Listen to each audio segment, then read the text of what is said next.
Old Uncle DeMoivre, huh? Let's go mess around with his theorem. Old Abraham back in the day. Well, let's check it out. Let us check it out.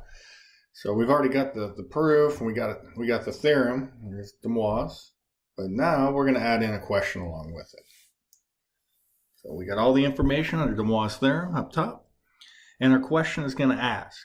This is like your homework as well. I mean, your homework is pretty much the same question over and over and over and over again, just in a couple of different ways. I'm only going to do one problem in this video. I'll do one problem in the next, and that pretty much exhausts everything that we're going to do. So, short section, good news. So we're going to use DeMoivre's to find this right here.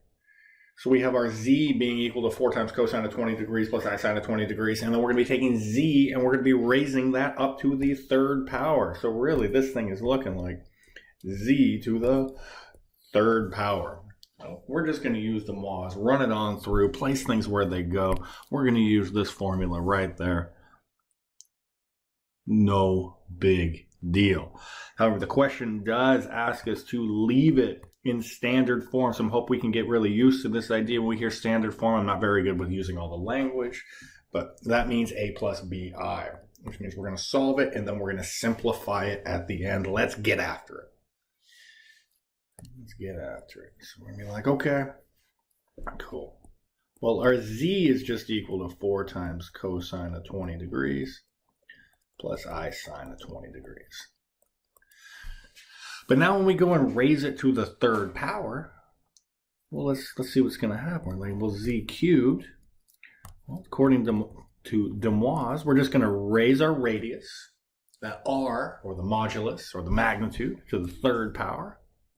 And then we're going to say it's cosine of, we make ourselves a nice little parenthesis, oops, I sine, make ourselves a nice parenthesis. And whatever it is, that 3, we're just going to multiply it by our angle, as we're raising it to the third power. Now we just clean it up, and it's like, well, come on, dude. It's 64 times cosine of 60 plus I sine of 60.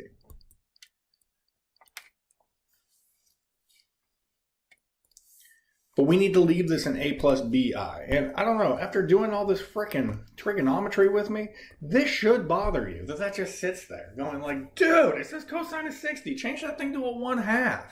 Why would you leave that? So that's what we're going to do. We're going to replace it. We say cosine of 60 is equal to 1/2. Sine of 60 is equal to the square root of 3 over 2. We put the I behind any algebraic stuff. We put it in front of the trigonometry so we don't confuse things. And now all we need to do is distribute in our 64, and we're going to have this bad boy, huh? Just bring it on in. So half of something means cut it in half. Half of 64 is equal to 32. Half of 64 is still equal to 32, so we get 32 root 3, right? Because that and that times our I. And that, my friends,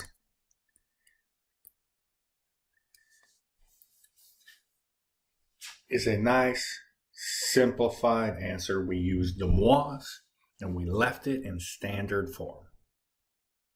There we be. Huh? It's not that terrible. It's not. Be very happy I'm not making you do the nth root of a complex number, which is quite long and tedious. We're skipping over that in 4.5.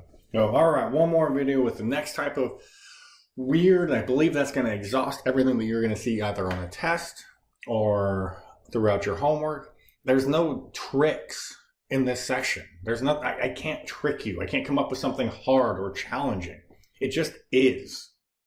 If you know your prior stuff and you know these formulas, it's just, well, I hate saying this, it's formulaic. You just follow it.